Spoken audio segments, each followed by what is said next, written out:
मस्जिद के अंदर जब भी हम आएँ, हमारी आने का मकसद और हमारी तवज्जो सिर्फ़ और सिर्फ अल्लाह की रज़ा पर होनी चाहिए और अल्लाह के घर ही आए हैं, अल्लाह की ज़ात पर ही हमारी निगाह होनी चाहिए। उसी से सवाब और उसी को राज़ी करने के लिए हम मस्जिद में आते हैं। अल्हम्दुलिल्लाह हर शख्स का यही अक़ीदा है और होना भी चाहिए। बसा औक़ात ऐसा होता है हम मस्जिद में आते हैं और अजीब व गरीब मामलात देखकर दिल कुड़ने लगता है। ऐसी सूरत में भी अपनी तवज्जो सिर्फ ज़िक्र इलाही और इताअत इलाही की तरफ हो। एक साहब आए और जमात हो चुकी थी। जमात के बाद बड़ी तेज़ी के साथ पेश इमाम साहब के पास हाज़िर हुए। अर्ज़ करने लगे, हज़रत ये मेरी आपकी मस्जिद में आखिरी नमाज थी, मैं आज के बाद आपकी मस्जिद में नमाज के लिए नहीं आऊँगा।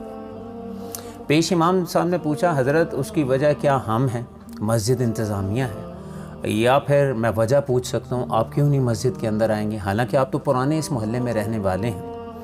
उसने जवाब दिया, हाँ क्यों नहीं। उन्होंने कहा, हज़रत मैं एक अरसे से आ रहा हूँ मस्जिद में और कुछ अरसे से मैं देख रहा हूँ ये मामला ज़्यादा हो चुका है कि जब भी मैं मस्जिद में आता हूँ कोई ऐसा है वो मोबाइल फ़ोन पर फ़ोन का जवाब दे रहा होता, कोई मोबाइल खोल कर दुआ पढ़ रहा होता, कोई है वो मोहल्ले की बैठकर आपस के कुछ लोग बैठकर एक दूसरे की गीबतें वगैरह कर रहे होते हैं, कोई सियासी ख़बरों पर तबसरा कर रहा होता है। गर्ज़ के मुझे इन लोगों के हालात अच्छे नहीं लगते और ये मामलात मस्जिद के अंदर नहीं होने चाहिए। तो बजाय इसके कि मैं कुड़ूँ, बजाय इसके कि मैं इन्हें बुरा भला कहूँ, बजाय इसके कि मैं आऊँ मस्जिद में और ये मामलात देखूँ, तो मैंने फ़ैसला किया है आज के बाद मैं कभी भी मस्जिद में नमाज के लिए नहीं आऊँगा, बल्कि मैं घर पे ही नमाज़ पढ़ लिया करूँगा। पेश इमाम साहब ने वजह सुनने के बाद कहा, अगर हो सके तो मस्जिद ना आने का अपना आखिरी फ़ैसला सुनाने से पहले एक अमल कर लीजिए। उसने कहा, जी मैं बिल्कुल तैयार। पेश इमाम साहब मस्जिद के साथ मौजूद हुजरे में गए, वहाँ से पानी का प्याला भर कर ला कर वो इन साहब को देते हैं और कहते हैं, हज़रत ये पानी से भरा हुआ प्याला है और ये सामने मस्जिद का हॉल है, आप मेहरबानी फरमा कर इस प्याले को पकड़ कर 2 हॉल के चक्कर ऐसे लगाएं कि पानी का एक कतरा भी छलकने ना पाए।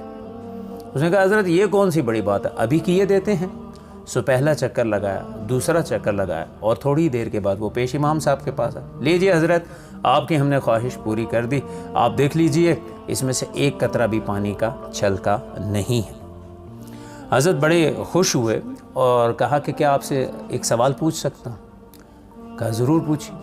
कहा, किबला ये बताइए कि जब आप मस्जिद का चक्कर लगा रहे थे पानी का प्याला पकड़कर, तो ये बताइए उस दौरान कितने लोग फ़ोन पर बातें कर रहे थे, या कितने लोग गीबत कर रहे थे, या कितने लोग मोहल्ले की बातों पर तबसरा कर रहे थे।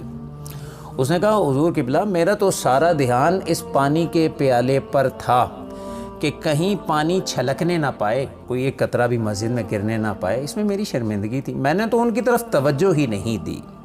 इस पर इमाम साहब ने कहा, हज़रत बस यही सबक आपको सिखाना था, जब भी आप मस्जिद आते हैं तो अपना सारा ध्यान अल्लाह रब्बुल आलमीन की समत में रखा करें, रब्बुल आलमीन की ज़ात की तरफ ध्यान रखा करें। जब आप खालिस मस्जिद में अल्लाह के घर में अल्लाह के लिए आते हैं और आएंगे आइंदा से, तो आपको ख़बर ही नहीं होगी कौन कौन मस्जिद में बैठा है, कौन क्या कर रहा है, कौन किसकी ग़ीबत, कौन किस ख़बरों पर तबसरा कर रहा है। तो मस्जिद में जब भी तशरीफ़ लाएं, अल्लाह के घर आएं तो अल्लाह की रज़ा के लिए अल्लाह के दर पर आएं और अल्लाह की ज़ात पर ही, अल्लाह की तरफ से उसकी इताअत पर ही तवज्जो रखी जाए। हमें ये कहा गया है कि अल्लाह और उसके रसूल की पैरवी करो। यहाँ हम नमाज के लिए आते हैं, कौन क्या कर रहा है किस पर नज़र रखने का हुक्म नहीं है।